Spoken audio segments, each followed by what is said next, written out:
Yes, we can.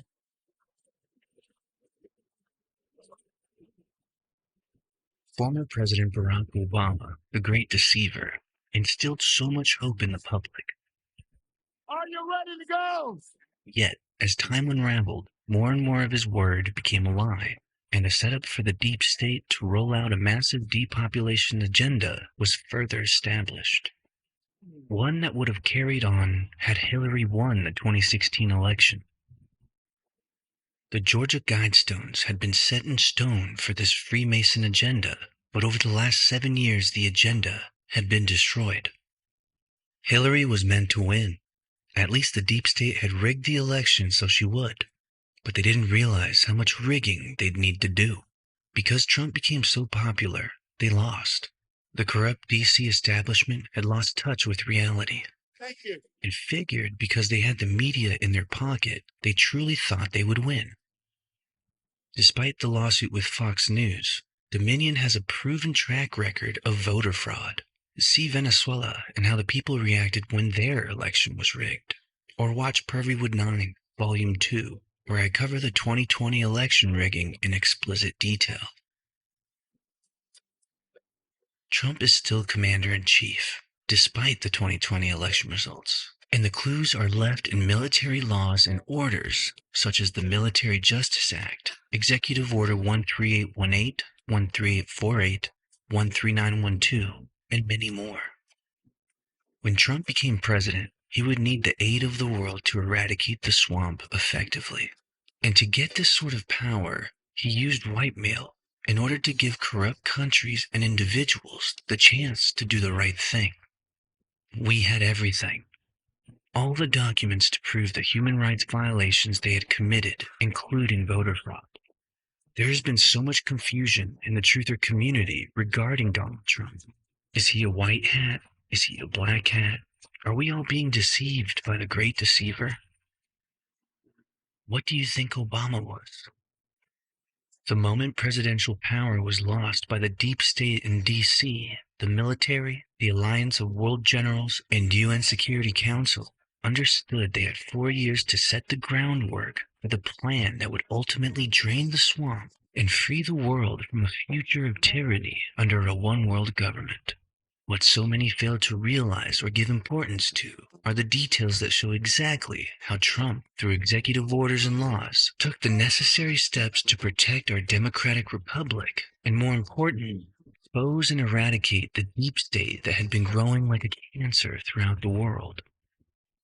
The U.S. was placed under the crown with the 1871 Organic Act. The bar was quickly established thereafter, and what we know as the U.S. Democratic Republic became a corporation. What the military and Trump are doing now is bankrupting and dismantling that corporation. It may or may not have crossed your path, the famous capitulation tour, where Trump toured the world and met with every superpower, and was given a royal display of submission by each one. What would make each superpower submit to Donald Trump? Well, we had everything. Black hats use blackmail, and white hats use whitemail, where the latter uses information to force people into wrongdoing. The former uses information to give the chance of right doing. So what if I told you Donald Trump is still commander-in-chief? I can hear loads of people thinking, of course he is. The election was rigged. You are correct, but it goes much deeper than that. I can also hear a crowd of you thinking, well, no, he's not president. And if he is, explain everything. Explain Biden's presidency. Explain the vaccine. Explain why this is happening. There is a big difference between president and commander-in-chief.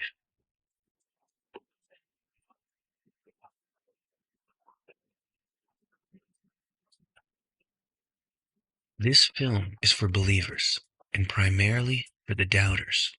The information to be presented can be verified via military executive orders and laws. That means this film isn't purely theoretical.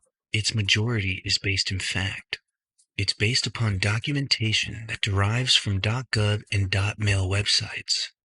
This allows viewers to continue their research after the seeds of this film have been planted. Don't just blindly believe what is to be shown here. Let it guide you. By doing your own research, you will earn the reward of understanding and will be better able to explain this to your peers.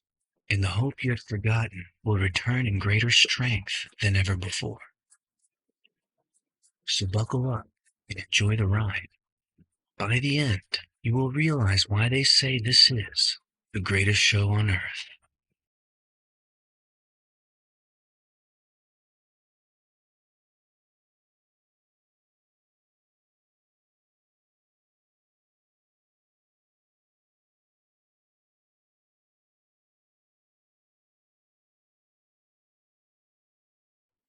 To really understand current events, it's important to first get a grasp of the past.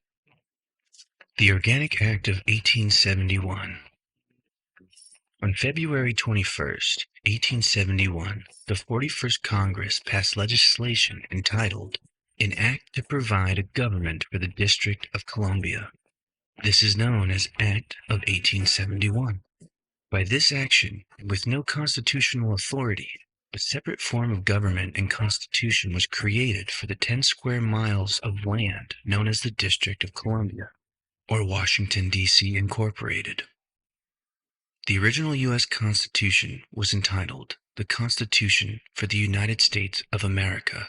The Act of 1871 changed that title to read the Constitution of the United States of America. By changing the title and the capitalization of the Constitution, the people were removed from this new Constitution. This new Constitution serves only for the corporation of the United States and not for the people of America. The people now have no rights or freedoms, no ownership of property, no right to travel, no right to marry, no right to do business. They are only debt slaves who must serve the corporation. Slaves have no rights, only privileges and permission to live on their master's property. Should they try in any way to use the corporate constitution, they will be charged with criminal trespass because they are not a party to this private contract entitled the Constitution of the United States of America. Our Constitution explicitly states that no citizen shall pay any direct tax to the federal government. Why are the citizens in all our sovereign states forced to pay federal income tax, which is collected by a foreign corporation of England called the Internal Revenue Service, the IRS? Our Constitution explicitly states that our currency is to be backed fully by gold and silver, and that our banking system is to be under control of the Treasury of the United States of America and the Congress. Why is it that I cannot receive gold or silver coin for my currency at my bank? Why does our paper money say Federal Reserve note and not gold or silver certificate as it once did? Why are our banks called Federal Reserve banks and not U.S. Treasury banks? Why is the Federal Reserve bank system owned by a British foreign corporation and controlled by the 13 most wealthy families of our world? The strength of a nation's currency is based on the strength of that nation's economy.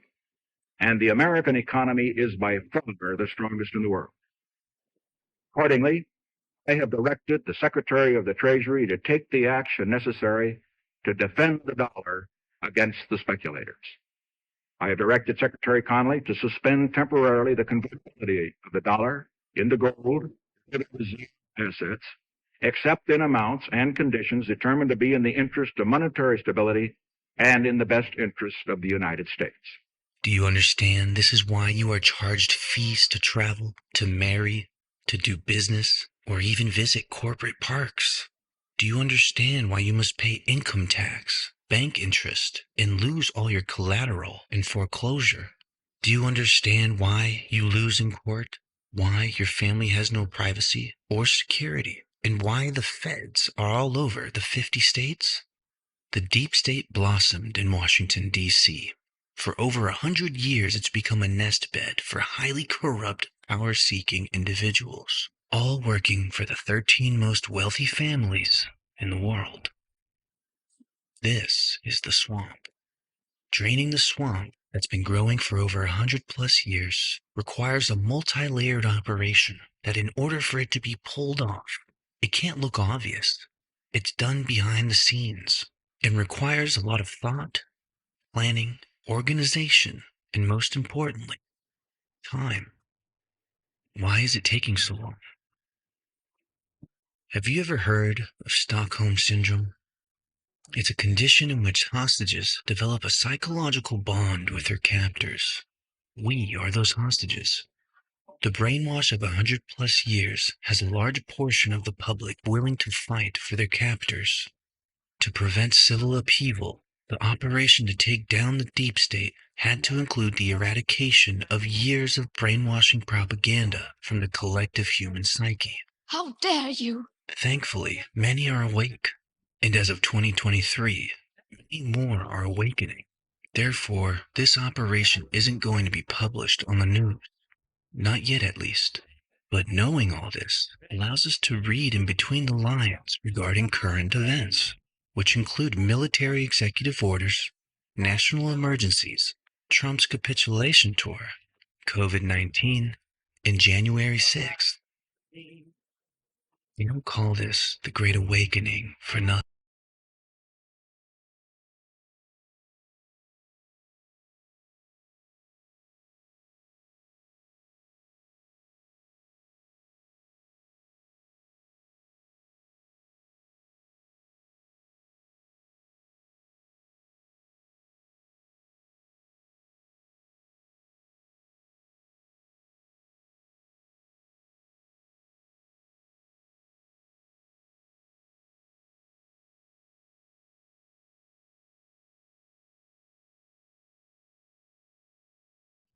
In order to start reading in between the lines and seeing current events with more accuracy, God helped us understand this plan further.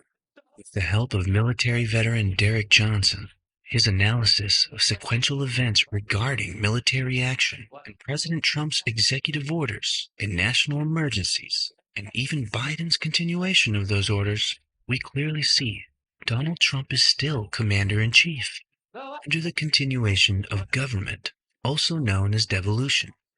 Because of national emergencies kept active by President Biden, which are in complete discordance to what Joe Biden has stood for his entire political career, it's very obvious. Once it clicks, the military, not DC, and with the Constitution put on pause, is in full control. What you're about to see is a detailed outline of military law, executive orders, and Trump's whereabouts throughout the world, all starting from 2015. When put together sequentially, it'll make sense, the order of events that took place to set the stage for the greatest show on earth. Today's ceremony, however, has very special meaning because today we are not merely transferring power from one administration to another or from one party to another, but we are transferring power from Washington, D.C., and giving it back to you, the people.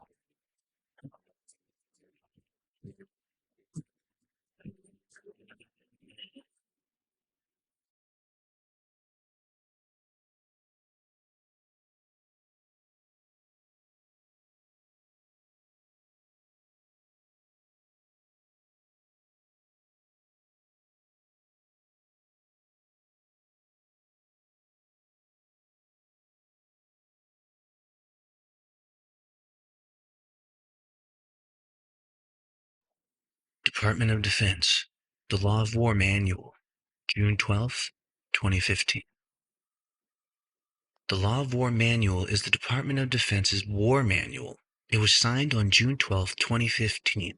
It's a combination of military and federal lawyers who took the Lieber Code of 1863, Geneva Conventions, Hague Conventions, Nuremberg Trials, the Law of War manuals from the United Kingdom, Canada, Germany, and Australia, and all the strengths of those to strengthen the Uniform Code of Military Justice, which is military law.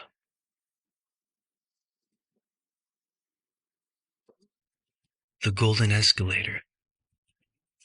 In the moments before his announcement, Trump came down the golden escalator at Trump Tower prior to announcing his run for president. What are the odds of that, just 4 days after the Law of War Manual was passed?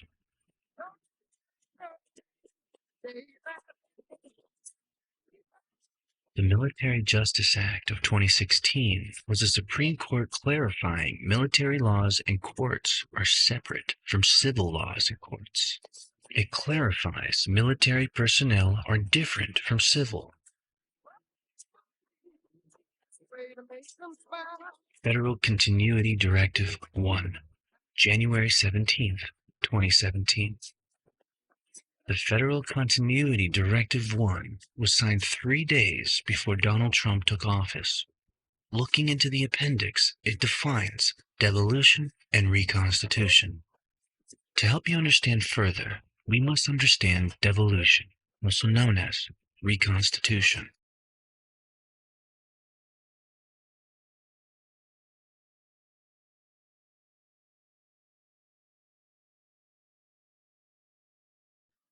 Devolution. Devolution is a component of continuity planning that establishes procedures to transfer statutory authority and responsibilities from an organization's primary operating staff and facilities to another designated staff and one or more facilities for the purpose of sustaining essential functions. Devolution may be temporary or may endure for an extended period. A devolution plan is activated upon the threat of or in response to a catastrophic emergency that either renders the organization's primary leadership and operating staff unavailable or leaves them incapable of sustaining essential functions from primary facilities. Reconstitution. Reconstitution is the final phase of a continuity event, the process by which surviving and/or replacement personnel resume normal operations and may occur at any designated location that provides the staff, facilities, and systems necessary to sustain essential functions. Just prior to the signing of Federal Continuity Directive 2 on June 13, 2017, the directive that would actually implement the continuity of government and so much more, Trump embarked on an international tour, famously known as the capitulation tour.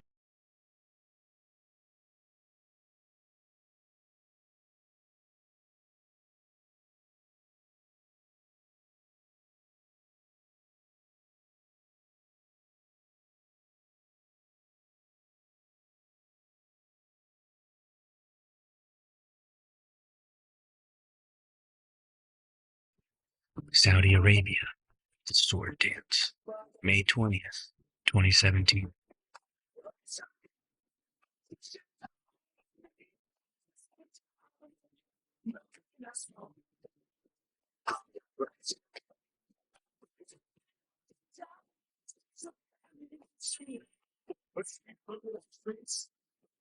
For Trump to be the only U.S. president to be involved in a Saudi Arabia sword dance is pure symbolism.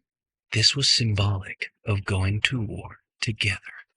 The history and significance of sword dancing is important to note. The most common arda in Saudi, called the Najdi arda, initially performed by Arab warriors in the central Najd region of Saudi before meeting their enemies on the battlefield. Sword dancing was a way for the men to display their weaponry and show their heroic spirit. The Najdi arda also recalls the battles led by King Abdulaziz al-Samad, the founder of Saudi Arabia. Trump came to Saudi with folders displaying the military had everything on their corruption. The only way out of their heinous crimes was to bend the knee to the U.S. and to capitulate, a vow to bring down the New World Order together. And what better way of showing their submission than with an honorable sword dance? Having Saudi Arabia on board meant the first sign of the deep state pyramid had collapsed. 2 days later, Trump would go to Israel to do the same.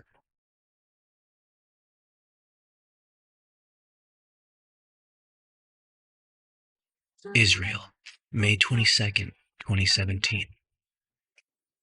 On Monday, May 22nd, President Trump arrived in Israel and was welcomed by President Rivlin, Shortly after arriving, President Trump and Rivlin delivered remarks. Most importantly, President Rivlin proclaimed, America is back in the area. America is back again. Israel publicly submitted by allowing the U.S. to move our embassy to Jerusalem and with our military protection. And to this day, Saudi Arabia and Israel are still getting along.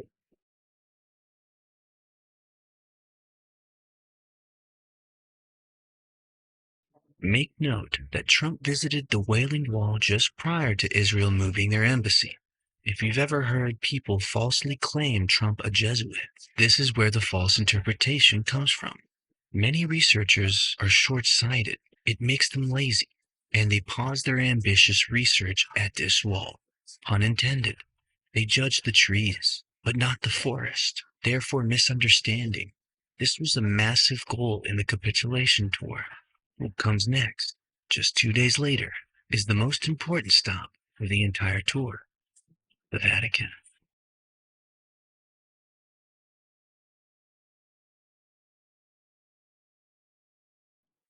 Trump left Israel and flew straight to Rome, May 24th, 2017. Pope Francis would now be shown concrete evidence of human trafficking provided by the new coalition of U.S., Saudi Arabia, and Israel. Red lines were drawn in the sand at Rome. The outcome? The Pope submitted to the U.S. publicly in this famous picture.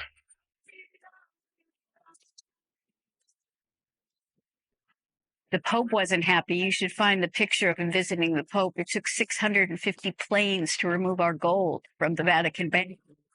Think he's always frowning like that? Have a look when Pope Francis was visited by Obama.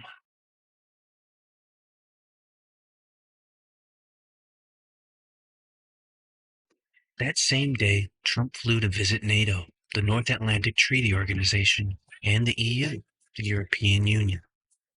May 25th, 2017.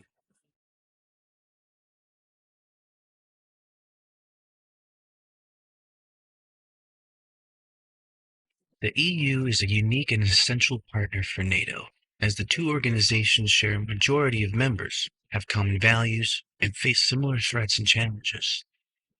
EU leaders publicly submitted when Trump walked in late like a boss. Because now, we had everything. Trump truly was their boss. Both the EU and NATO now realized they have it all, and were instructed to stand down on Brexit and pay more for NATO. Now with the Middle East and European powers of the pyramid submitting, a monumental move forward could happen. That move was the implementation of the continuation of government.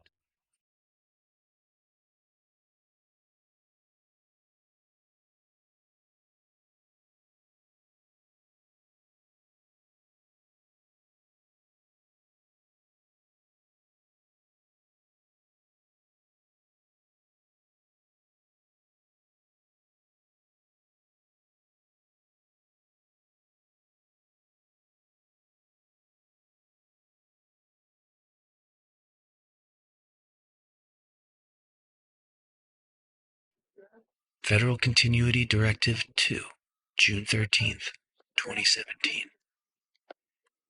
FCD2 outlines requirements, provides checklists and resources to assist federal executive branch departments and agencies in identifying and assessing their essential functions through a risk-based process, and in identifying candidate primary mission essential functions that support the national essential functions. In short, FCD2 provides the implementation protocols for the continuation of government and so much more. Just 4 months later, after getting wind of what Trump was doing, the deep state cabal tried to strike back. The Las Vegas Massacre, October 1st, 2017.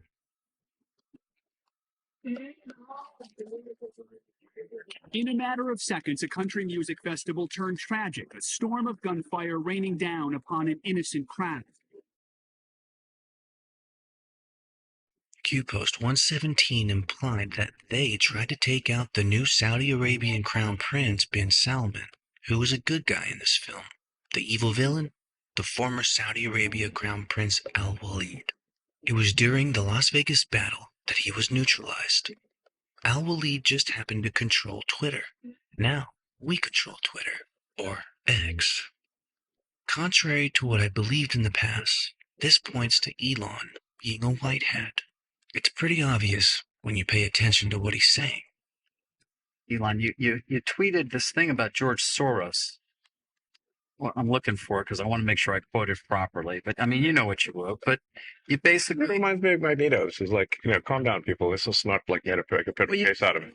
you also you said he wants to erode the very fabric of civilization, and Soros hates humanity. Like when you do something like that, do you? Yeah, I think that's true. That's my opinion. Okay, but why share it?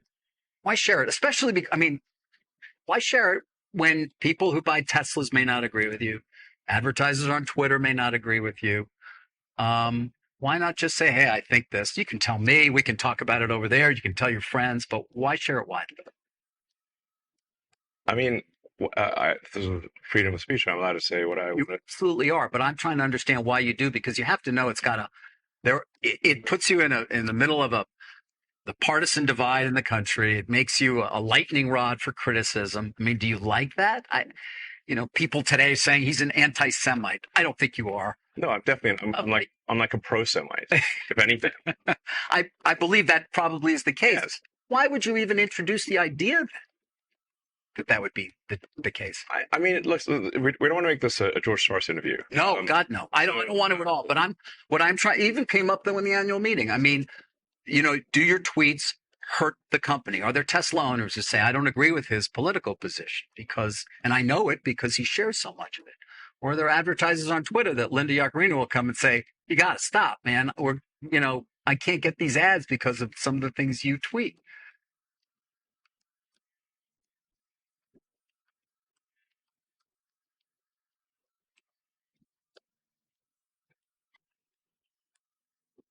I'm reminded of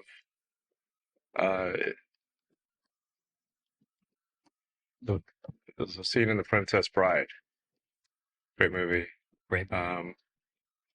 where he confronts the person who killed his father, and he says,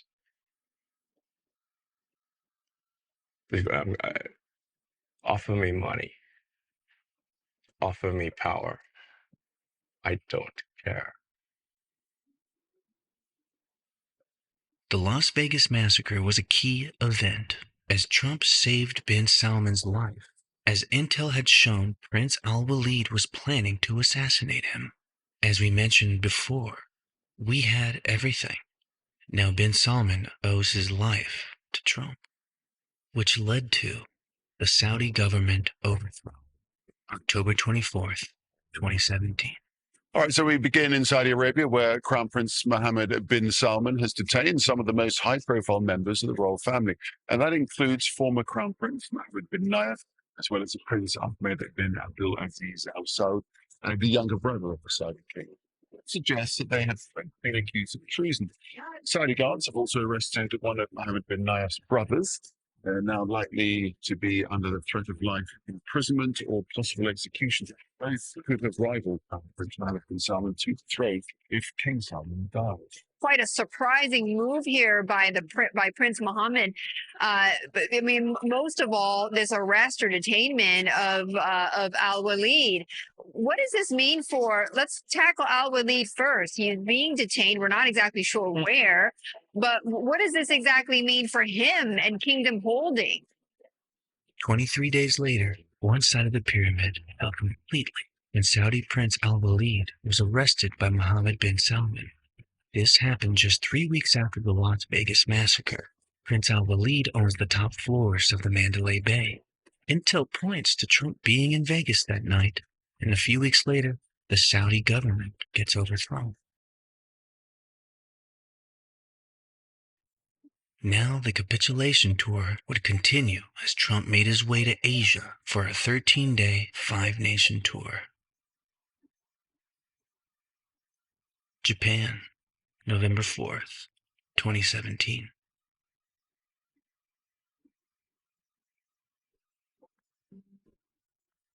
The effect of Trump's visit had the Japanese emperor removed. This was the first in Japanese history. Just 1 month after Trump's visit, the Japanese cabinet finalized their decision and suggested that April 2019 would be a good date for Japanese Emperor Akihito's official abdication. A sacred ceremony to mark the transition to a new era for the world's oldest continuous monarchy. With 2 of the 3 mysterious imperial regalia, a sword and a jewel, the emperor gave his final speech. Emperor Akihito was abdicated due to failure of his duties as emperor. And the symbolism of Japan's submission was when they allowed Trump to become the first ever U.S. president to hand out the sumo champion trophy. Alas, another old house family removed from control.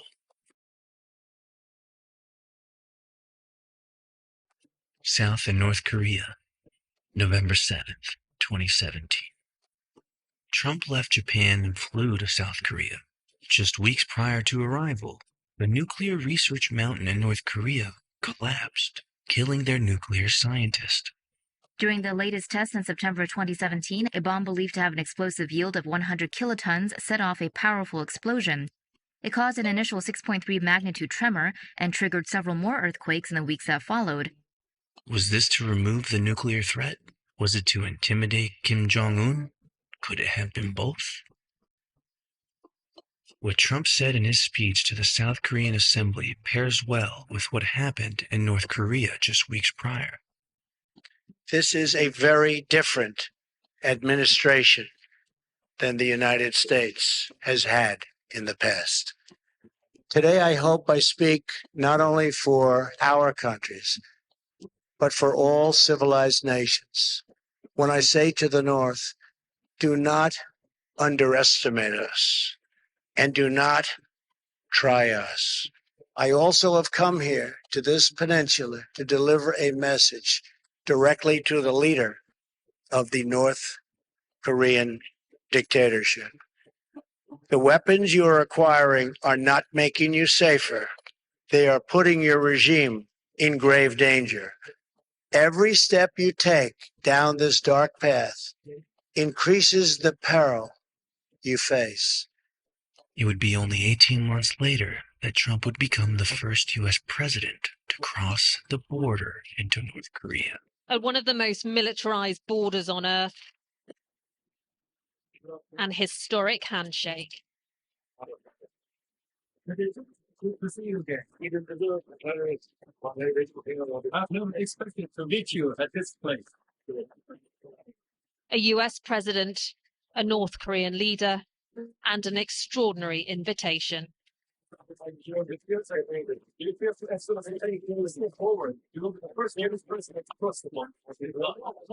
And Donald Trump didn't disappoint, not just stepping, but positively striding into history books, the first sitting American president to meet a leader in the North.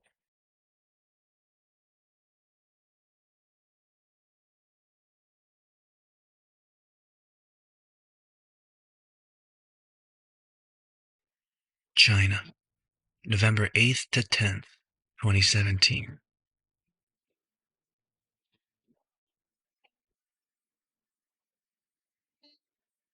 Trump then flies to China at the invitation of Chinese President Xi Jinping to meet and dine in the Forbidden City. Trump became the first foreign leader to ever dine in the Forbidden City since the founding of modern China. This is a massive act of submission. Remember, Xi Jinping had already visited Trump at Mar-a-Lago for a few days in spring 2017. It's evident China wanted to rid itself of the deep state as well.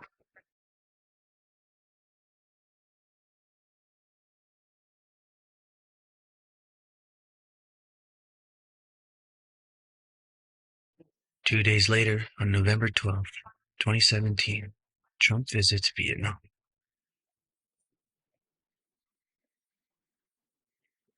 Trump then heads to Vietnam to get Southeast Asian leaders to submit, including Singapore and the Philippines. Trump is placed in the honor position to the right of the Vietnam leader as proof of submission.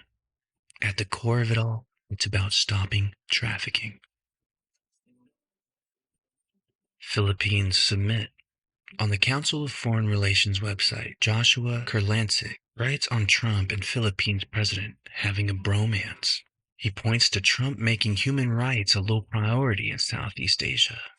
Joshua writes, "The Philippine president seems to appreciate a U.S. leader who has made human rights a low priority in Southeast Asia and who thus has mostly ignored any criticism of Duterte's undermining of the rule of law.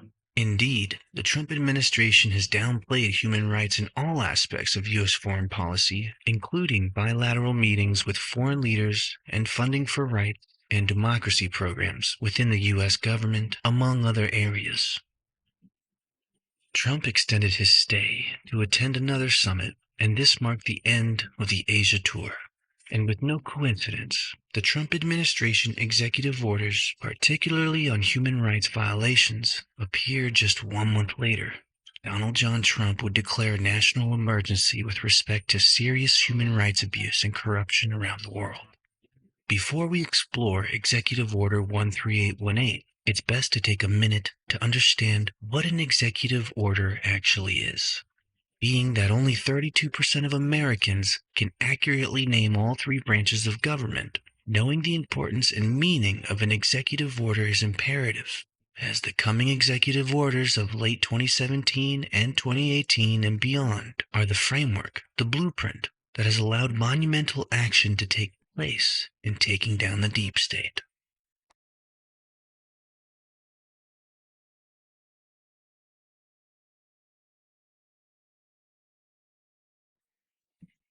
The power of the pen. With just their signatures, U.S. presidents can issue executive orders, documents that direct the actions of the federal government. They have the force of law. There are limits on the president's ability to issue orders. The order must specify what authority is used to make it, either the Constitution or a law. Executive orders can be overturned. Courts can rule them unconstitutional. Congress can refuse to spend money to carry out an order. Congress can pass legislation to invalidate them. Future presidents can undo an order by issuing a new one. All U.S. presidents except one, William Harrison, who died after 1 month in office, have issued at least one executive order. And some executive orders make history. In issues large and small, presidents use executive orders to shift priorities and change the way the federal government does business.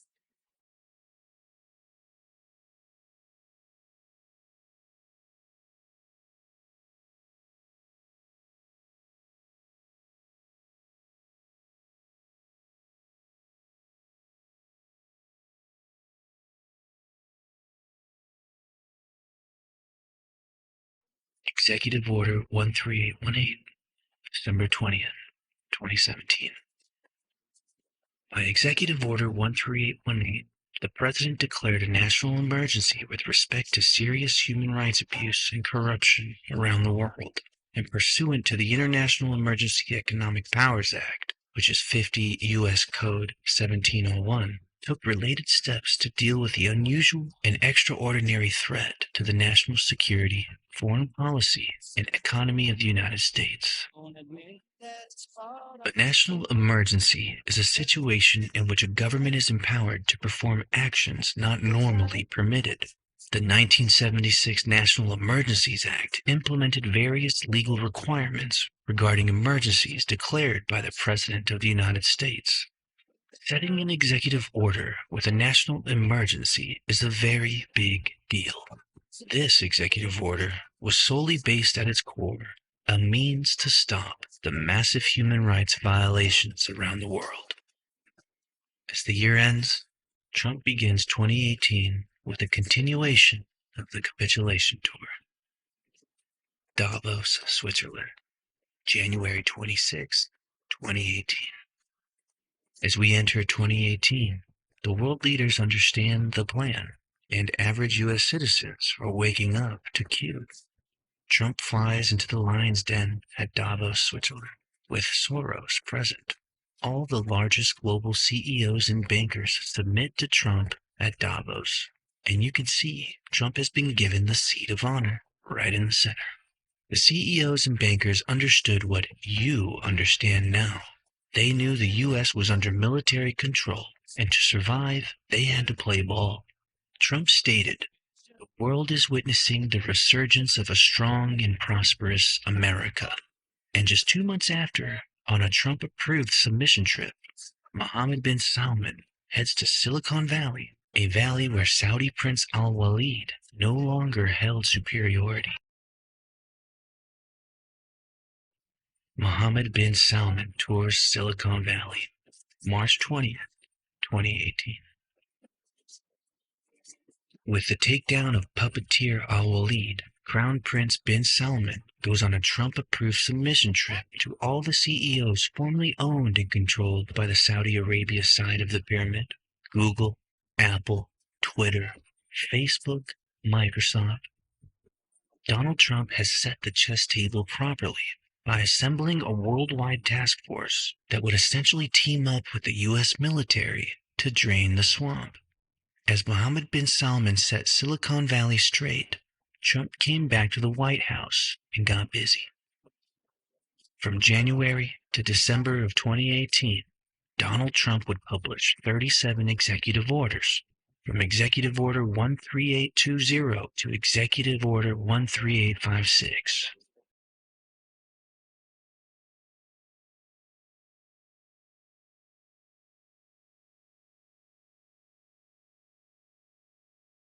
The most important order would be 13848. We'll get to that very soon. Trump invites Macron to the White House. Macron is married to one of the deep state, and he worked for the Rothschilds, yet he completely submitted to Trump in these photos. Trump has it all, and these leaders are being tasked with cleaning up their deep states, or Trump will declass it all.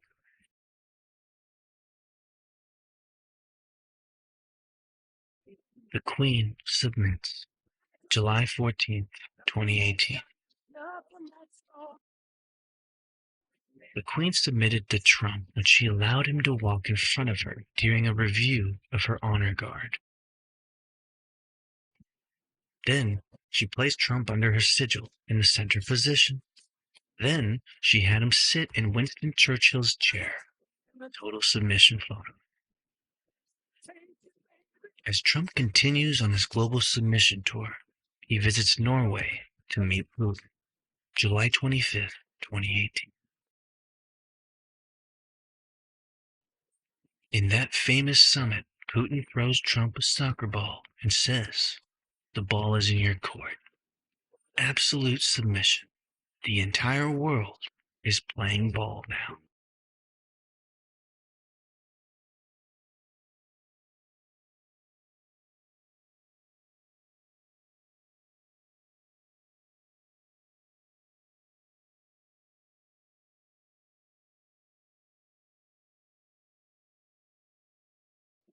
Now for the most important executive order, 13848, September 12, 2018. Election interference. It was written 2 months before any election under Donald Trump. It's current and active till September 2024. That's right, Joe Biden has extended this executive order. This is a clue that the president is acting under Commander-in-Chief.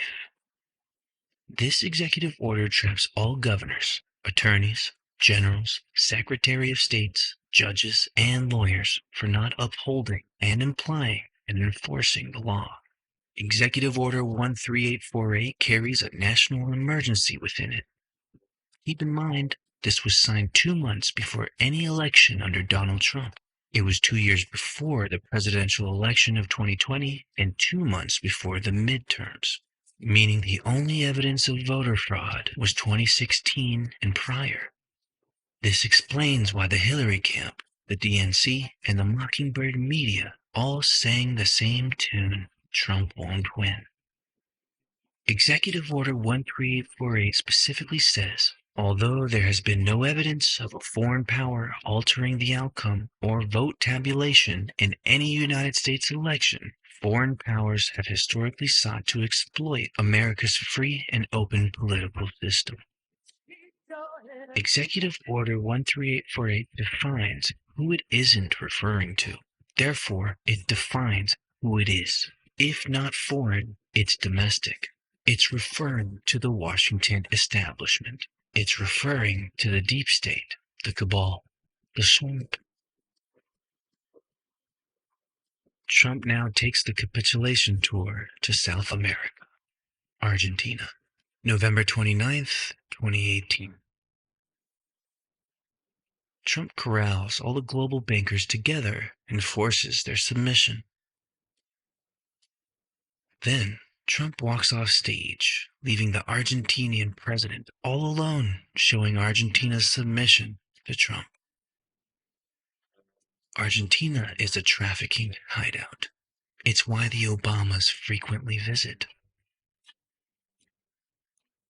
3 weeks later, Trump invites Brazil's Bolsonaro to the White House. March 19th, 2019. Trump welcomes a new friend to the table when Brazil elects their version of Trump with Bolsonaro as president. Many see the submission with his hands clasped, and quickly after his visit, Bolsonaro arrests Oprah's best friend, then accused trafficker, now guilty, John of God.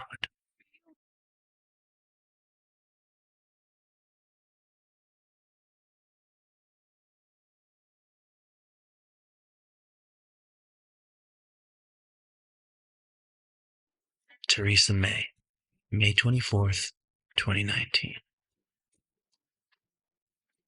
Remember when Theresa May cried and resigned to allow Boris Johnson, who's a Trump supporter, to take over as Prime Minister of England?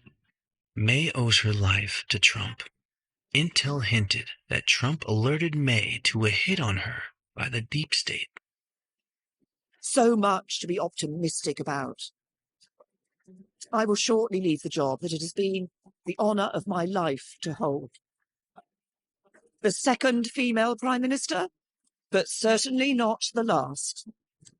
I do so with no ill will, but with enormous and enduring gratitude to have had the opportunity to serve the country I love. She's crying because they were going to kill her, and she was saved by Trump. Space Force, established December 20th, 2019. The U.S. Space Force is responsible for organizing, training, and equipping Guardians to conduct global space operations that enhance the way our joint and coalition forces fight, while also offering decision-makers military options to achieve national objectives. Enhance the way our joint and coalition forces fight? This sounds like the branch of the military responsible for worldwide military operatives. Certainly something that was established on Trump's capitulation tour. It's key to note that Russia was the first nation to have a space force, and the Russians are known for gathering intel. It is said that Space Force was active in collecting all the election fraud that occurred during the 2020 election. After the onslaught of attempted indictments on Trump, there is now a leg to stand on legally for Trump to showcase the data they have that proves the election was rigged. Before Trump ends his international visits, he heads to India. Trump visits India, February 25th, 2020. Trump now turns his focus to India. Their leader Modi submits publicly to Trump with these hugs. He also clasps his hands together in this photo to show his hands were tied as he submitted. These comms are important to note, and they're very symbolic. Trump was greeted with a stadium of 100,000 Indians chanting, Namaste, Trump! Namaste, Trump! Namaste. Trump ends his international visits with India and immediately focused on the battlefront back home. This is when the deep state released their Ukrainian bioweapon.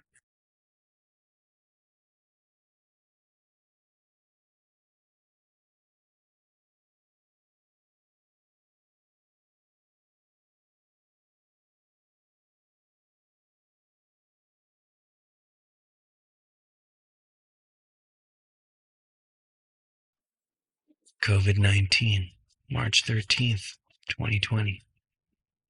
Chaos and division equals power acquisition. COVID was a biological chemical attack. It was going to be used with Hillary as president. They created a problem they already had a solution to. When you know Bush Jr. wrote presidential directives for federal continuity, and, even more damning, when you apply that Obama wrote an executive order in 2009 that specifically says, establishing federal capability for the timely provision of medical countermeasures following a biological attack. Along with mainstream news sources, Bill Gates talking about pandemics and vaccines in 2012, it's very easy to see what was going to happen. How it happened is what you need to understand. The military and world alliance of generals gave all the Washington establishment via Congress the chance to do what was right for humanity, but they didn't. They had their rats in Ukraine relinquish these attacks. It wasn't China. There's multiple cities in Ukraine where biochemical labs are, those that Russia's bombing, with the name China attached to the Ukrainian spelling. It all ties in and makes sense when you apply the timelines and facts. On March 13th, 2020, Trump declared a nationwide emergency under the Robert T. Stafford Disaster Relief and Emergency Assistance Act, authorizing assistance administered by the Federal Emergency Management Agency, or FEMA, the first known instance of FEMA serving in such a role for a public health incident. So, Russia is just annihilating and bombing Ukraine for no reason, or just because they want their land back? And that requires this kind of list from your taxpayer money? It doesn't make sense. Instead, if you flip the scenario and apply the facts, it makes plenty sense. Obama wrote 3 executive orders for Ukraine in 2014.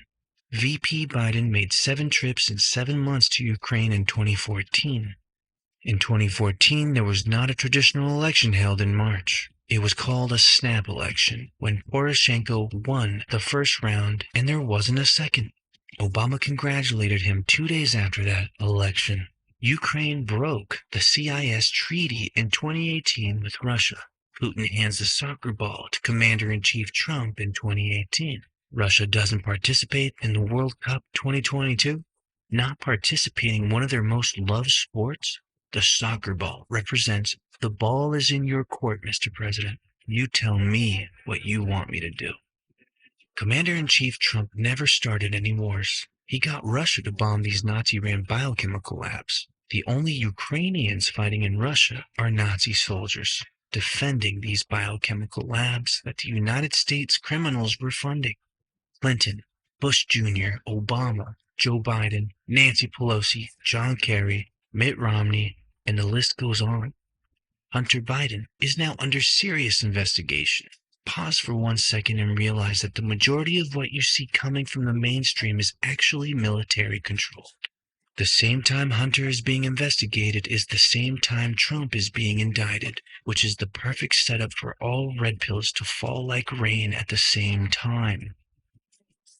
Luckily, COVID wasn't as bad, as they've skewed the numbers, and the majority of those vaccines were saline. The military knew what was going on and did everything to prevent as much as they could. The rest of it is to wake us up. It wasn't fun for anyone. This is war, and it's up to you to understand who's who and the blueprint. Just think back to friends and family members who are so distant from your point of view, that are now getting closer to it by simply observing the sheer fuckery of the last 2 years. The Fed submitted, March 15th, 2020.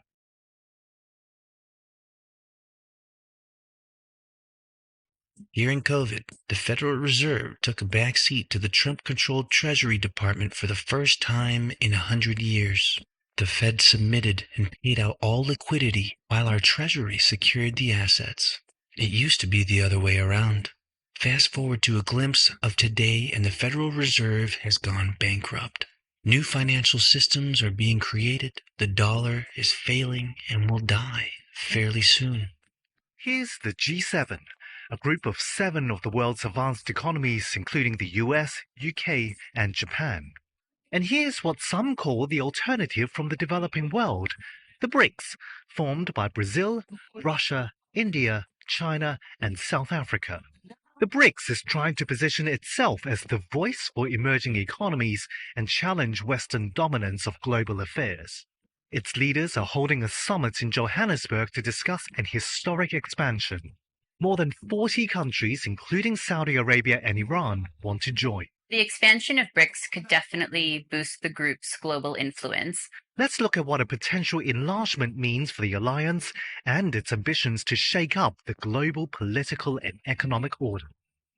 The original term BRIC was actually coined by a Goldman Sachs banker, grouping these really different countries together because they were so fast growing. The leaders of Brazil, Russia, India, and China formalized their relationship in 2009 and invited South Africa to join the alliance a year later. They decided to take that idea in an effort to create a bit of a political and economic counterpoint to what's perceived as the Western hegemony of the global political and economic spheres.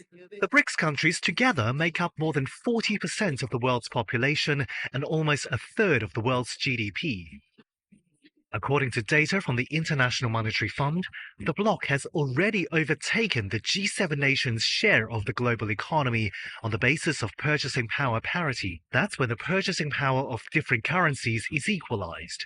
Projections by Goldman Sachs show the world's economic balance shifting towards the BRICS and emerging economies. China is expected to overtake the US as the world's largest economy by 2050, with India climbing to number 3. China and India have experienced massive growth since the BRICS were founded in 2009 and certainly have helped them swell in importance and remain relevant on the global stage.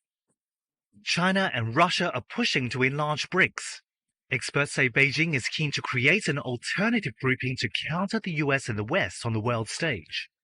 China has been bullish on expanding BRICS for some time, and they're particularly keen at the moment because of the trade tensions with the US looking to diversify its supply chains away from China.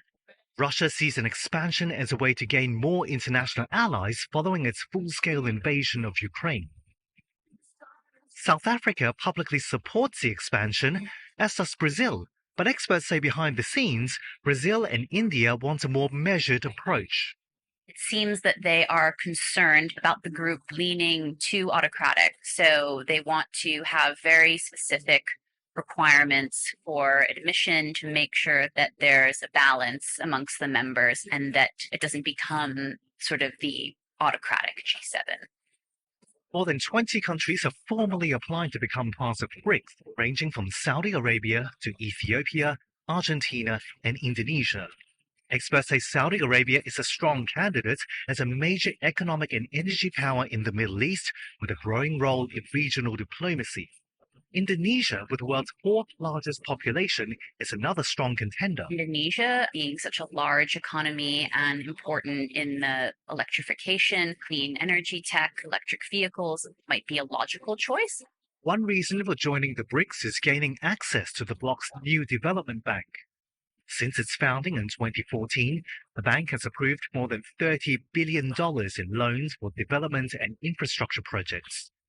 Access to funding from this bank, which seem to be having more favorable terms than a traditional development bank like the World Bank or the IMF, is definitely something that's attractive to a lot of countries. The new development bank also wants to deepen the use of local currencies instead of the US dollar for trade and financing between the BRICS nations. Ultimately, experts say one of the biggest challenges for the BRICS to counter the West is to form a united voice on major global issues. Generally, the countries have pretty diverse and diverging interests in politics, on security issues, and even relations with the US. I think the group would like to be seen as an alternative political forum to the G7 group of developed nations. Whether or not it is able to achieve that, I think, will largely depend on what countries it admits. Executive Order 13912, March 27th, 2020. Donald Trump federalizes the National Guard and reserves to active duty because of those unaddressed national emergencies. From 2017 to March 2020, Donald Trump declared 9 national emergencies. 7 were in executive orders, all were unaddressed by Congress. This equals a military operation, a continuation of government, a destroying of the federal corporation.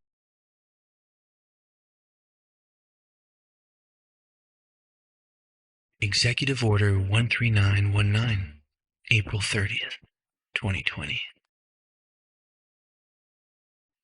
President Trump signed Executive Order 13919, which gives the Secretary of Defense the authority to activate the reserve components of the military to federal duty.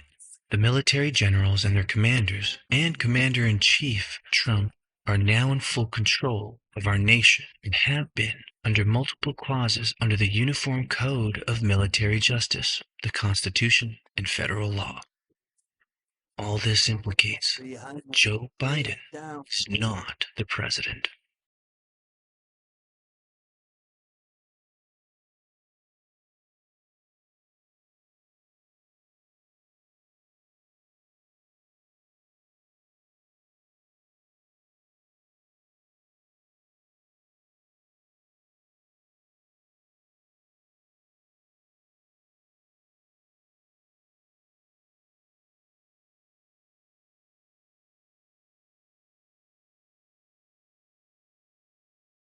If Biden was actually president, would he extend a number of these executive orders that go against his lifelong policies?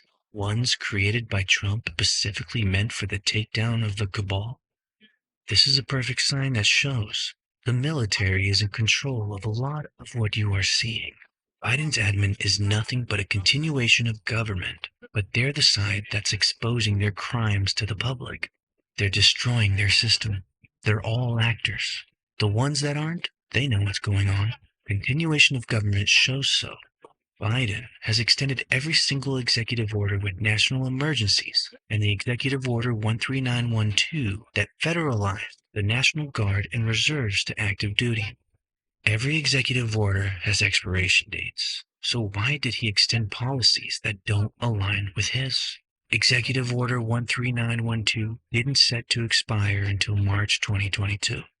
Why did he extend it in 2021? He extended it again in 2022, which now makes the National Guard and reserves on active duty till March 2024. The Space Force has never been uttered from Biden's mouth. The Space Force articles have never mentioned Joe Biden.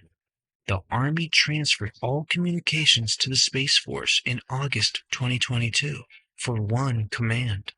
Who's that commander if Joe Biden has never been mentioned by the Space Force? Who established the Space Force as an independent military branch in 2019? Donald Trump. The Air Force did not give Biden the traditional ride into D.C. on January 20th, 2021. Guess who the Space Force is a department of? The Air Force.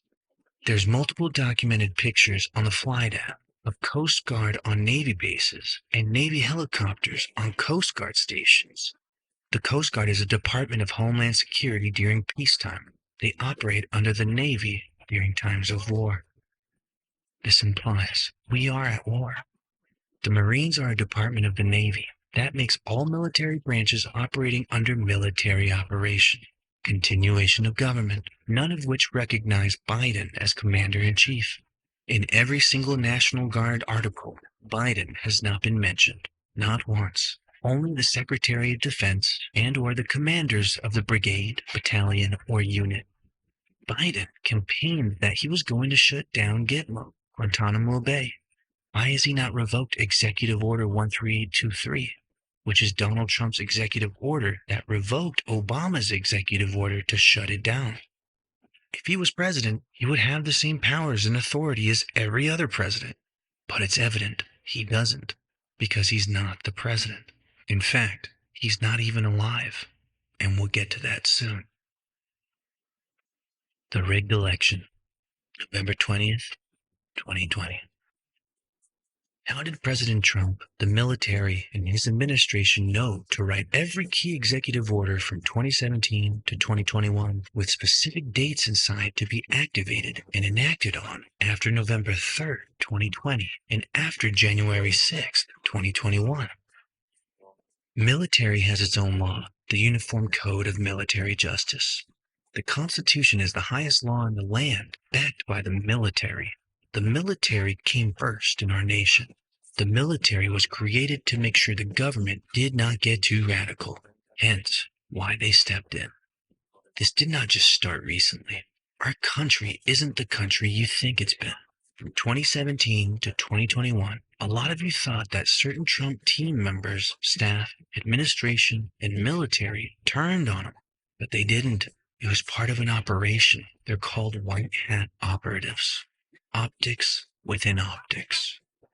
If you didn't know about the laws, or if you weren't following the laws being signed from 2017 to 2021, you were blind and fell for the bait as you did with everything you witnessed from January 6th and January 20th to present day.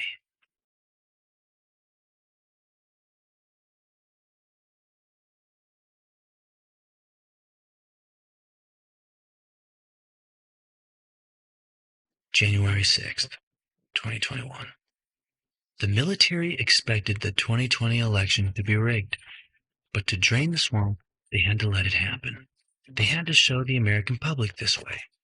Mike Lindell's documentary shows the real election results, with almost every state voting for Trump. The Executive Order 13848 issued the first national emergency. Then, on January 6, 2021, Secretary of Defense Christopher Miller activated the National Guard to federal duty, as was ordered in Executive Order 13919 by President Trump.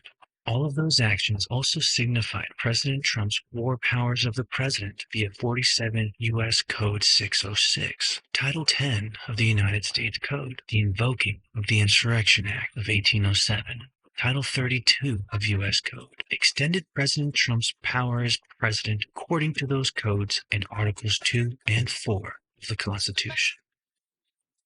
On January 6, 2021, after 2 objections, the insurrection took place. It wasn't an insurrection. It was all planned. The military was exposing the deep state. Because in our Constitution, in 3 U.S. Code 15, it tells you what was supposed to happen when those objections took place. That didn't happen. When they came back in, they just rushed right on through and counted the votes. They were supposed to go into a special chamber, go read through 3 U.S. Code 15. Congress, swamp, the rhinos and dinos broke 18 U.S. Code 2381, 2384, and 2385, and 52 U.S. Code 20511. Executive Order 13848 traps all governors, attorney generals, secretary of states, judges, and lawyers who cannot uphold or apply the laws that were put into place. So they chose what side of the line they were on. To understand further, you can watch my film, The Flight of the Bronson Brothers, a group of 4 famous trumpet-playing brothers who sued Congress for not upholding their oath. Their fight still continues, and you can catch up on that fight on GoodLion.tv.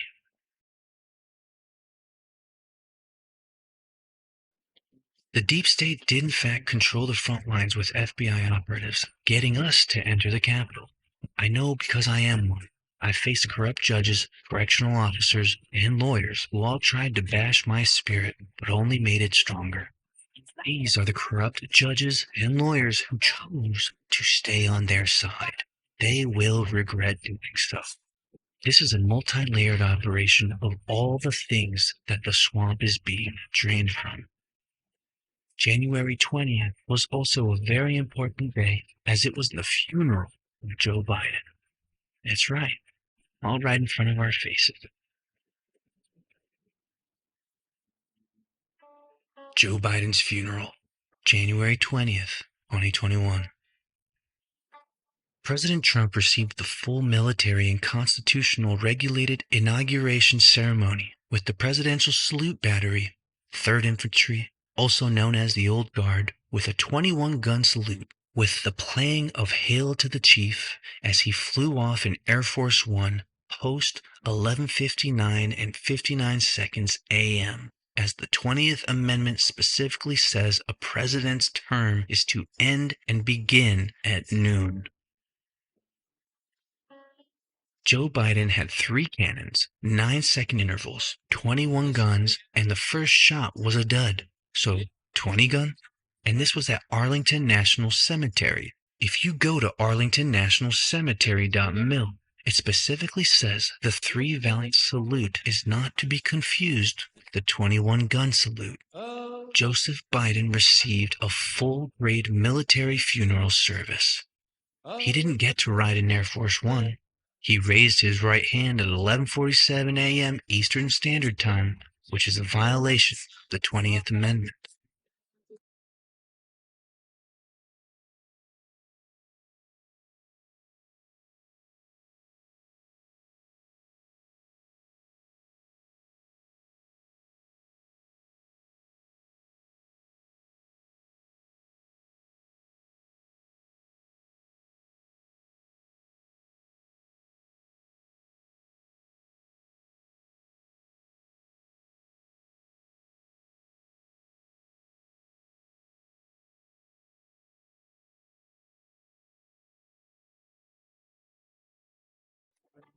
What we are witnessing today is still a continuation of government, aimed to reverse the radical brainwash of propaganda on our nation. You don't just flip a switch to change a public opinion. You orchestrate an entire movie, a show, where the world becomes a stage, in order to create the proper outrage and insight, knowledge that enables people to break away from a hypnosis of division. America is like an innocent child that was kidnapped by a dark satanic cult of criminals and pedophiles, using its power to effect worldwide change in its favor. 10 years ago, not many people would be able to grasp this information, but through Trump's presidency, COVID-19, the 2020 election, January 6th and January 20th, and the deep state in Ukraine, we've woken up. We've realized blindly putting faith into government has become our greatest fault, and that paying attention matters.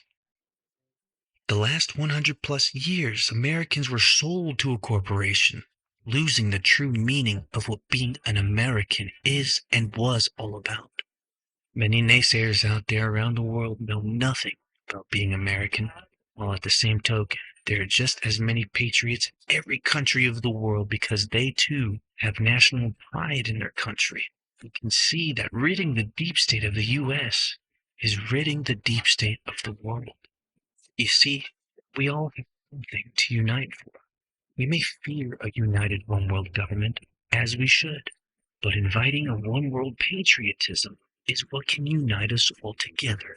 Rejoining in the fact that we all have our individualism, but our collectivism is what makes us stronger as individuals. Many people stop short at their brief, "we're all on the same side" rhetoric. Yet, can one truly watch this entire movie and still believe that? The thirst for knowledge, the hunger to understand, when lost, becomes the closing time for both heart and mind, and it becomes evident. Those are the ingredients that make a doom and gloomer. They stopped their research long ago. But not you. You didn't. You now have the tools to understand everything you are seeing happen around the world. It will take thought. It will take your own research. It may take open-minded conversations, painful ones. But together, we are collectively the audience of the greatest show on earth, the Great Awakening. Keyboard warriors, universe.